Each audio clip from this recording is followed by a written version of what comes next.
Tennessee baseball dominated in 2024. Yes, I know national champions, but literally look at the stat book. Tennessee dominated. That and why EA Sports hates Tennessee football. It's your Friday Locked On Vols.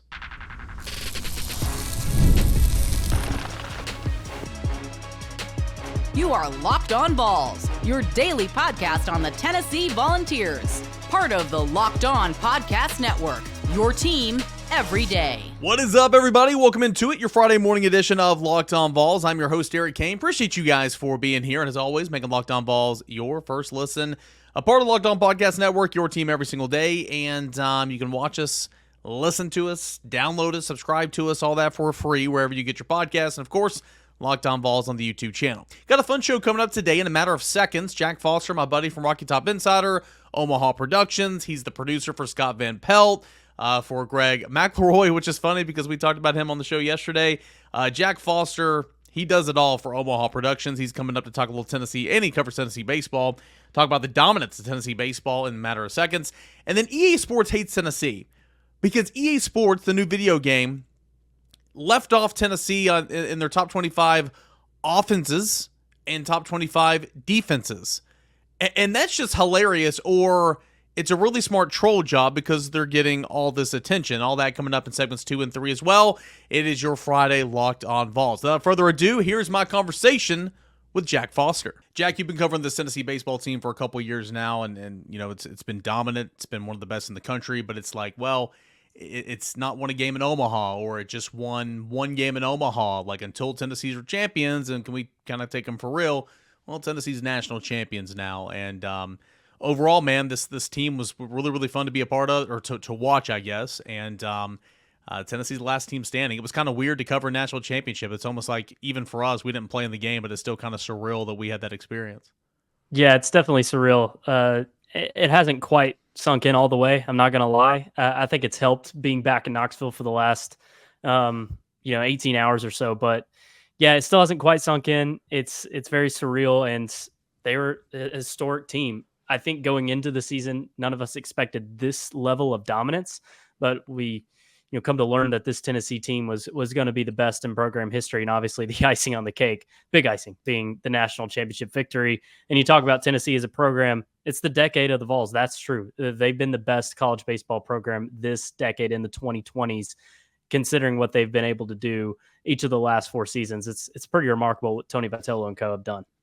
Yeah, I think they started the 2020 season. I want to say they were, I think they had 2 losses maybe in that Round Rock or something. I don't know, but they were like 16-1 or 15-2 or something. But of course, the season got cut short before SEC play began. But in Omaha in 21, swept everything and dominated everything in 2022. And of course, fell to Notre Dame in Game 3 of the Supers. Didn't get to Omaha, but returned to Omaha. That was the most surprising team that returned, in my opinion, in 23. Yes, you had the pitching entering the season you felt really, really good about. But, obviously 5-10 midway through. But the way that team turned it around, and I thought it was awesome. But they make it back to Omaha in 23. And then coming into this year, it was like, hey, well, Tennessee's going to be talented. That lineup's going to be great. Does it have enough pitching? And I think that's, of all the, many, many storylines of this team and all the sub-storylines from pitching, just overall the pitching's been kind of the evolution of that's been the funnest thing to watch for me, seeing you lose Chase Burns, you lose Chase Dolander, you lose A.J. Russell after opening weekend, and seeing Xander step up to be the number 3 and seeing them open as the Friday night guy. And then the guys just be counted on in the bullpen with Kirby and Combs and Snead. Those were their dudes, and they were going to run them out there every day, and it paid off. But I think the pitching's been the funnest part to watch for me of this team. Yeah, no doubt about it. I've said this on a couple of other podcasts and possibly the RTI Press Pass as well, but it felt like last year, 2023, was Tony Vitello's best coaching job of his career, considering how much it took to get that team to really mesh and to work out the kinks in time to make a run at Omaha and going on the road, winning in the postseason. I know Tony Vitello won a national championship this year, so it's hard to say this year's not his best coaching job. But this year's Frank Anderson's best, though. But that's where I was going. Yes, This year is Frank Anderson's best coaching job. Like you said, Xander's improvement, Kirby going from a one-out wonder to becoming one of the most dependable bullpen arms. Aaron Combs starting off the season, struggling with command, and then turning to an absolute dude who could just close any game for you. Nate Snead's versatility, can be a closer, can be an extended relief guy. He could do so much for Tennessee. Considering the A.J. Russell loss, like you said, what Frank Anderson did with this pitching staff was remarkable, because it's not like he had just the overwhelming talent that Tennessee kind of had in years past.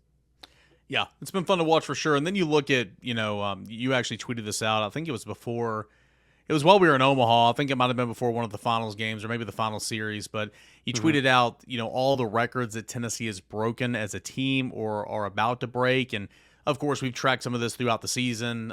We knew Tennessee, school record in home runs. We knew by the time we got to the finals, it was record in wins. We knew about the grand slams. But, you got here total bases, team RBI, team runs scored, extra base hits, slugging percentage, and then a couple of individual ones such as Simo with home runs, extra base hit, total bases, hit streak for Blake Berg, doubles for Blake Berg, team doubles as well. That came in the last game of the season or next to the last game of the season. There's just so many more. Literally, you can write a 3 or 4 page article on just all the records that were broken, and not every time does that correlate into winning a World Series, but obviously it correlates into just being a dominant team. Yeah, and I really need to take some time to do some research into how many of these are SEC records, how many SEC records they broke. Of course, with the national championship victory, Tennessee set the SEC record for most wins in a season with 60. No SEC team had ever done that. You talk about the NCAA record of having the most guys to hit 20 or more home runs in a season. Tennessee had 5. KT Dreiling, Burke Amick, and Simo. So it's an historic season. And yeah, a lot of these stats, of course, some are more valuable than others, but it just goes to show that when you have a season as long as Tennessee did, a lot of these records are going to come. And, a lot of them are just offensive records, and it shows how dominant they were. I think the doubles is really impressive to break alongside smashing the home run record. And by the way, 184 home runs, only 4 behind the most LSU. ever. And that's in the late 90s, and what's going on in the late 90s. So 184 homers for Tennessee. It's a tremendous season for the Vols offense, no question. Yeah, and Tennessee had already broke the BB Core record for home runs back in 2022 with these bats that were put into play in 2011, and Tennessee surpassed that again this year.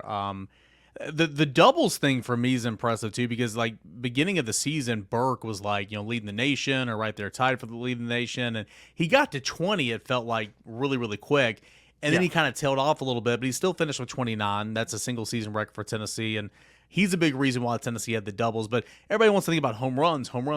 Well, Tennessee went to the opposite field. Tennessee hit extra base hits. Sure, Tennessee didn't do small ball and didn't steal bags an awful lot, but it wasn't all just home runs. But when you do say the first team ever in NCAA history to have 5 guys in that lineup to tally 20 or more home runs, it's truly impressive. And then, Christian Moore, have you seen, I know we just got off Dalton Connect type basketball season. Right.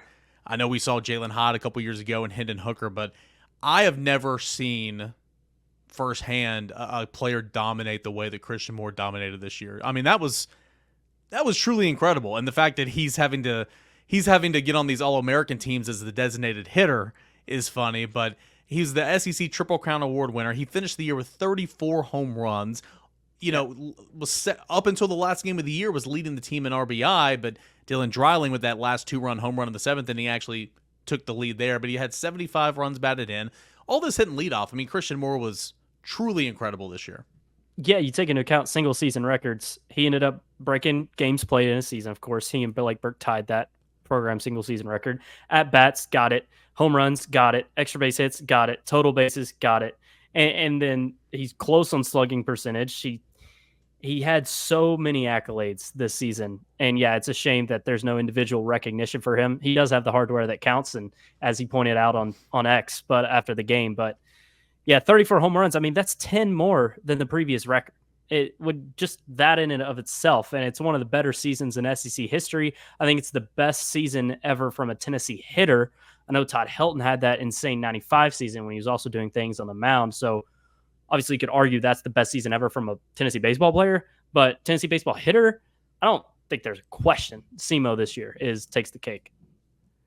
Seen a lot of tweets saying that, Tennessee, and maybe we can do a deep dive into this even more, a couple of us guys on the beat, but, Tennessee, this could be the best team ever in college baseball history. So there have been teams that have won more games, but those teams in the 90s, well, actually farther back than the 90s, there was no stopping point. They could play 80 or 90 games if they wanted to. So a lot of teams that had like 72 wins or whatever, they played like 93 games. This is the first team in SEC history to ever win 60 games. Okay. Yeah. This is the most wins by any program since 2002 Florida State. This is the most wins by national champion team since Wichita State did it in like 89 or something.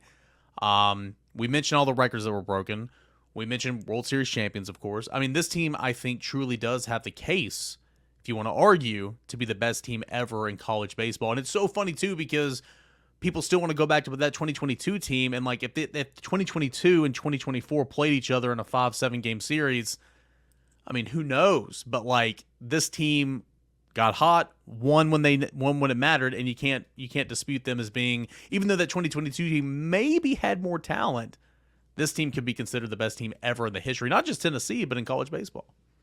Yeah, there's a case for sure. The numbers speak for themselves, and I really think if you had Tennessee's what they were doing on the mound for the last 2 months of the season, if that was the case for the whole season and nothing ever really changed, then it'd be a much stronger case because the pitching was lacking a little bit there at the beginning. But once Combs figured it out, when Sander became an absolute dude, there was no holes in this pitching staff. And just imagine a healthy AJ Russell too. So throw that into the mix. But yeah, if they were pitching like they did in the last 2 months of the whole season, I think the argument would strengthen. To me, when all's said and done, there's only one thing this Tennessee team didn't do well, and it's infield defense. And that's just one part of many aspects of baseball. Literally every aspect I think Tennessee was great at. And it's funny because the infield defense improved significantly. At least it seems. I need to go check the numbers. Well, I'll say that to me, Blake Burke, was one of the better first basemen defensively in the country. So when you talk about the stuff he did, that's very impressive. But yeah, overall, it felt like if Tennessee was going to lose a game, it was going to be because they were shooting themselves in the foot in the infield primarily. Yeah. Zane Denton was not he did make some really good plays last year, but he was not a very great rangy third baseman. Billy Amick at times looked great. At times he was in his own head this year. Dean Curley, I thought Maui was better, but Dean Curley, I thought had a really nice freshman season. You're going to get more errors at shortstop because you get more opportunities. Christian Moore improved so much from last year, but of course he still had a couple of plays. But nonetheless, we're nitpicking here. I mean, this Tennessee team was incredible. Passion, drive, patience, the formula for winning championships is also what keeps your ride or die alive. eBay Motors has everything you need to maintain your vehicle and level it up to peak performances. Superchargers, roof racks, exhaust kits, LED headlights, and more. Whether you're into speed, power, or style, eBay Motors has got you covered. With over 122 million parts to choose from for your number one ride or die, you'll always find exactly what you're looking for. And with eBay's Guaranteed Fit, your part is guaranteed to fit your ride every time, or your money is back. Because with eBay Motors, you're burning rubber, not cash. With all the parts you need at the prices you want, it's easy to make your car into the MVP and bring home those huge wins. Keep a ride or die alive today at ebaymotors.com. Eligible items only. Exclusions apply. eBay Guaranteed Fit, only available to U.S. customers. All right, so let's start the conversation on the offensive end. Because everybody likes points. Everybody likes touchdowns and long runs and long passes and all that. So let's start the conversation on offense. Okay, I understand a portion of this the listening and viewing audience here on Locked On Vols doesn't care about video games. I have not played a video game in years. I've not owned a console since I was in high school. But we have discussed a little bit of the EA Sports NCAA football game that's coming out later this month or later this summer. And we talk about it because I did play this game when I was little, and a lot of you guys probably did as well, and it's kind of the video game of our childhood, and for some reason, everybody keeps talking about it and loving on it, and, more than anything, it's a chance where we can, dive in and say, well, what team do we want to take and win a national championship? What player do we want to take and win the Heisman? What is my favorite player going to be rated on in the new EA Sports, video game, NCAA football video game?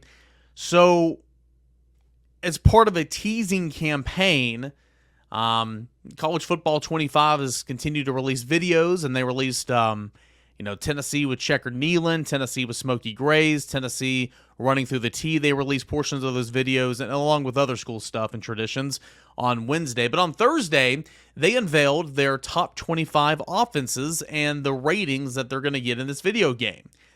Okay, so you're thinking, well, Tennessee's known for having a great offense. Josh Heupel's known for being an offensive guru. I wonder where Tennessee's going to rank in the top 25. So you see the listings here, and Georgia's at number 1. Okay, you're bringing back a quarterback and arguably the best team in the country. All right. Oregon's at 2. You got a really, really good quarterback via the transfer portal. Got a good coach. Okay, Alabama. Yeah, quarterback, we get this. Texas is a 4, quarterback, okay. Those teams are ranked 94, 94, 91, 91. Then you get to Ohio State at 5th. LSU, despite losing the Heisman Trophy winner, okay, is at number 6 at 89 overall. Miami is at number 7. Colorado, which finished, I want to say, in the 190th. They finished somewhere around 190th in total offense a season ago, if I'm not mistaken here.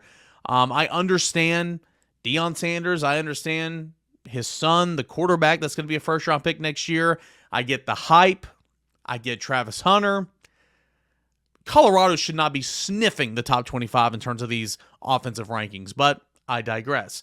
Got to get a little bit of hype in there.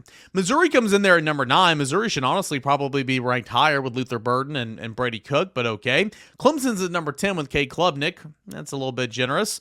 So Tennessee's not getting the top 10. Okay. Utah's at 11. Penn State's at 12. Ole Miss might have a case to be a little bit ranked higher than that, is at 13th. Kansas is at 14th. Arizona's at 15th. Where are the Tennessee Vols? Surely to goodness Tennessee's going to come in here in the next few. NC State got an upgraded quarterback. They're at 16th. Notre Dame at 17th.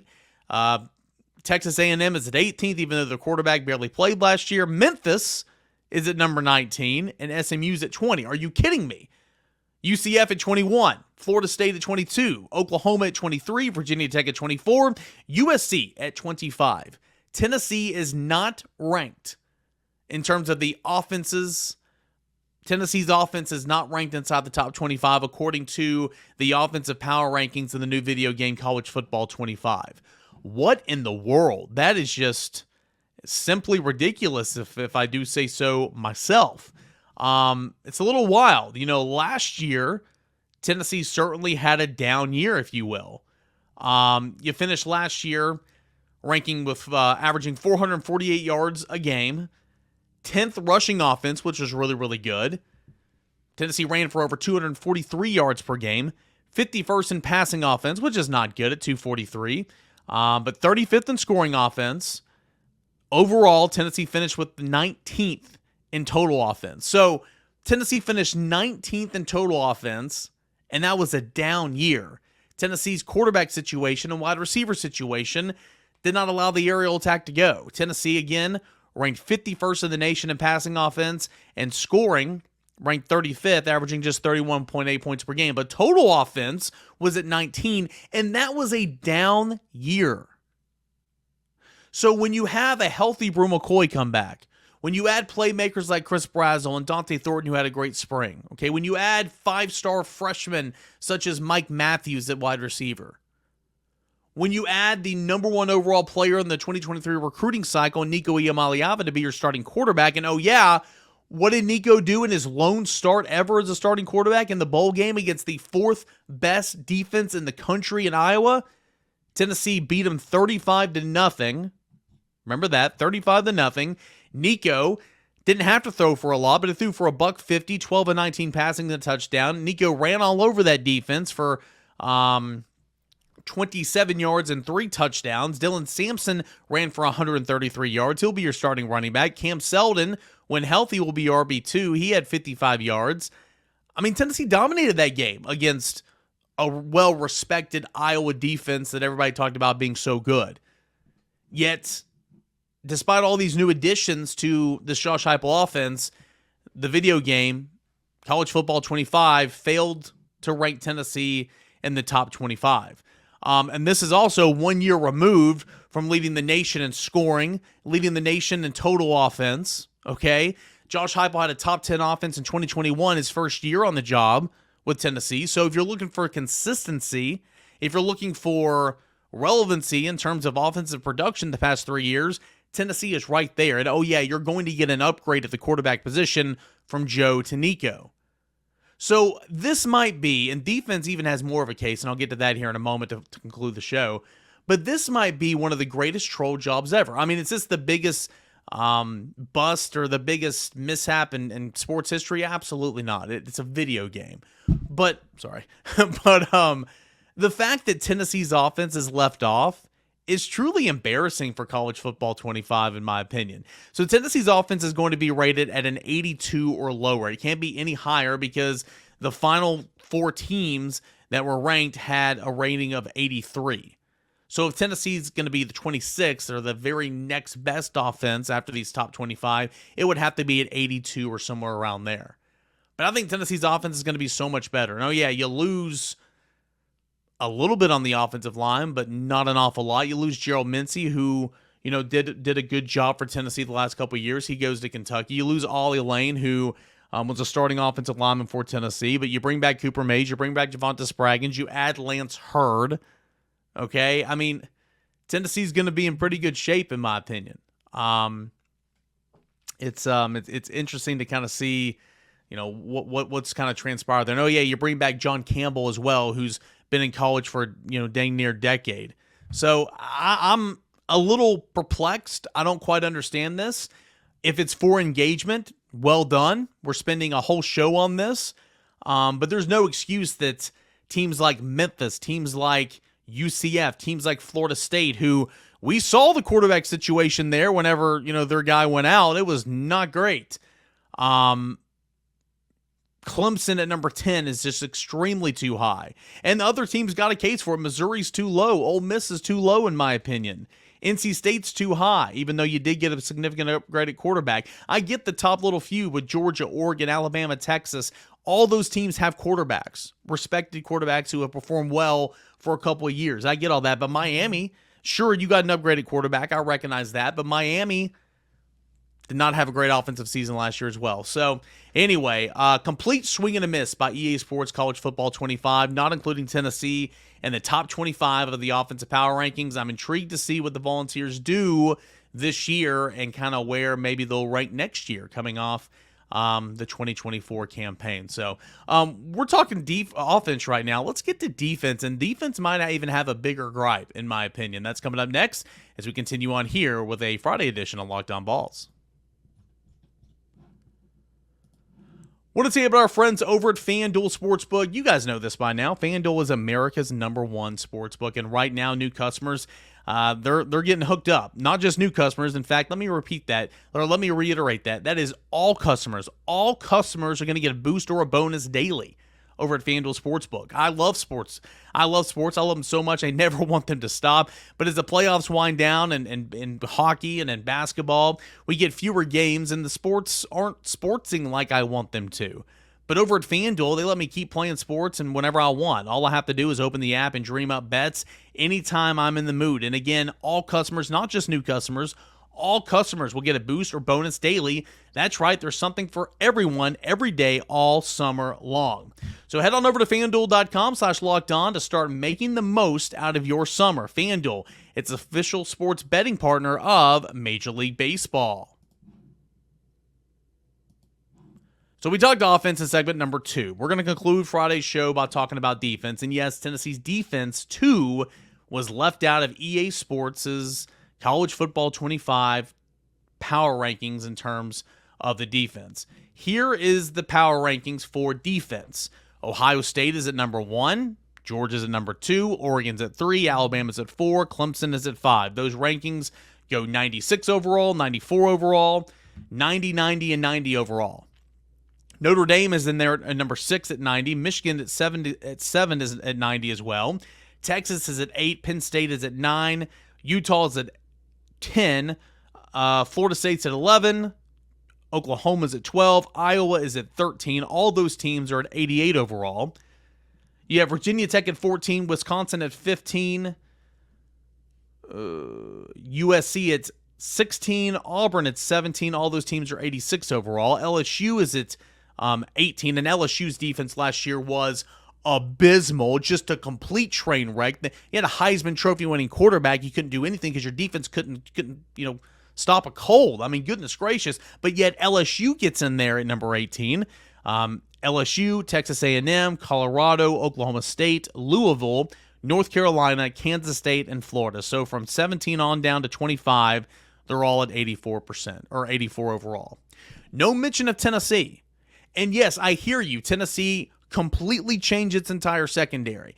A starter that was there in the secondary last year is no more. I mean, sure, we can count Andre Turrentine, but Andre Turrentine was not a full-fledged starter all season long. He stepped up due to injury, and I thought he did a pretty good job there towards the end of the season, but it's a complete reset in the secondary for Tennessee. You do add in the likes of Jermon McCoy, who I think is going to be really good at cornerback. Ricky Gibson's going to be a full-time cornerback right now. You bring in Jacoby Thomas to play safety. We'll see if Andre Turrentine and John Slaughter can enhance a little bit of that play over there. You've got Jordan Thomas, who's going to be your full-time star. Boo Carter, who's going to be pushing for some playing time. You like some options back there, but it is brand new. So I hear you in that regard. I hear you in terms of you just don't know what the secondary is going to be. But you look at linebacker, and yeah, you lose your leading tackler. And from the outside looking in, it's like, okay, you lose your leading tackler on paper. That's bad for Tennessee. And I'm not trying to say Elijah Herring's a bad player. I thought he improved over the course of last season. And I think he's a much better football player than a lot of fans gave him credit for. But I do recognize that he is an in-the-box player. Certainly not on that level, but takes an in-the-box player to know an in-the-box player. Hips are slow. Hips are not quick. Outside of the box, turning and running with the number 2 or number 3 wide receiver. Changing directions in the open field. That's where he still needs to get better, and he will hopefully as he continues his college career. But he was super replaceable in terms of being the quote-unquote leading tackler for Tennessee. Elijah Herring's on at Memphis right now, and I wish him the best of luck. But that's from the outside perceived as a huge loss for Tennessee, and I don't necessarily see it that way. Tennessee will now have a lot more of Jeremiah Thielen, of Arion Carter. Edwin Spillman is a true freshman. Caleb Perry is a veteran. Jalen Smith is a second-year player. And, oh, yeah, Keenan Peely, who you missed all last year outside their Virginia opener, he's coming back, and he'll be stronger than ever. So linebacker, in my opinion, is going to get a lot better. If they stay healthy, going to get a lot better at that position. And then the defensive line, the defensive front, find me a deeper defensive line in all of America.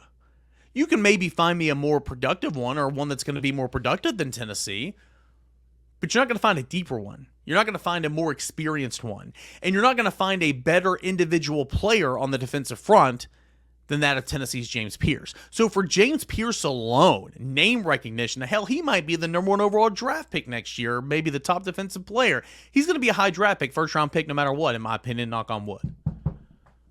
But for the name recognition alone for James Pierce, how in the world is Tennessee's defense not ranked inside the top 25 in terms of overall rankings for the EA Sports College Football 25 video game? It's ridiculous. I mean, it is truly ridiculous. Oh, yeah. Yes, I know Iowa's offense was horrible, but in that Citrus Bowl, Tennessee pitched a shutout. James Pierce had a pick 6. Tennessee forced 4 turnovers, I believe. Let's look at many other examples because Iowa's offense was pathetic, but I have the PDF stat sheet pulled up. That's why I mentioned them. But, I mean, last year, Tennessee, really overall, every single season that this staff has been here with Tim Banks and Willie Martinez and Rodney Garner, Brian John Murray has left to go to Michigan. Recognize that. You bring in William Minge. You got Mike Eckler. Every year, this core group of defensive coaches have been together. They've gotten better and better and better and better. Tennessee last year dropped another 1.5 in scoring defense all the way to 22 points per game. That was 5th in the SEC. Not bad. Tennessee went from allowing 398 yards of total offense to its opponents to 348 yards of total offense in 2023. That was 5th in the SEC. Remember, there's 14 teams. Now there's 16 teams, but at the time, 14 teams in the SEC, and scoring defense and total defense, you're ranking at number 5. That is not bad in the Southeastern Conference. It's not bad at all. Tennessee finished 2nd in rush defense, allowing just 113 yards on the ground a game. That is so good. Pass defense, another story. I recognize that, but even that improved from a season ago. James Pierce, most noteworthy name, right? 8.5 sacks last year. That was before the bowl game. Tennessee logged the second highest sack total in the SEC, number 2 in the SEC, number 10 in college football in the most sacks, and that's the most sacks in program history since 2000. A lot of positive momentum here for the Volunteers. Tennessee ranked 32nd overall in total defense last year. 32nd, so sure, just, a couple outside the top 25, I hear you. But they allowed only 335 yards per game, which is not horrible. Tennessee's scoring defense was 22nd in the nation. That is top 25. And they only allowed 20.5 points per game.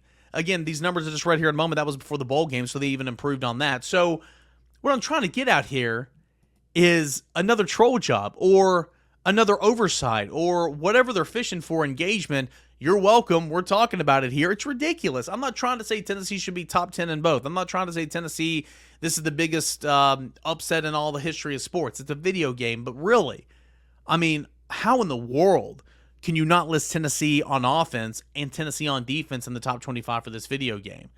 It's ridiculous. I mean, it really, really is. If James Pierce, I don't know if they come out with the rankings yet for the top players. I don't think so because I haven't seen it. But if James Pierce is not ranked anything, if James Pierce is ranked anything from 93 and below, it's just it's blasphemy. It's awful.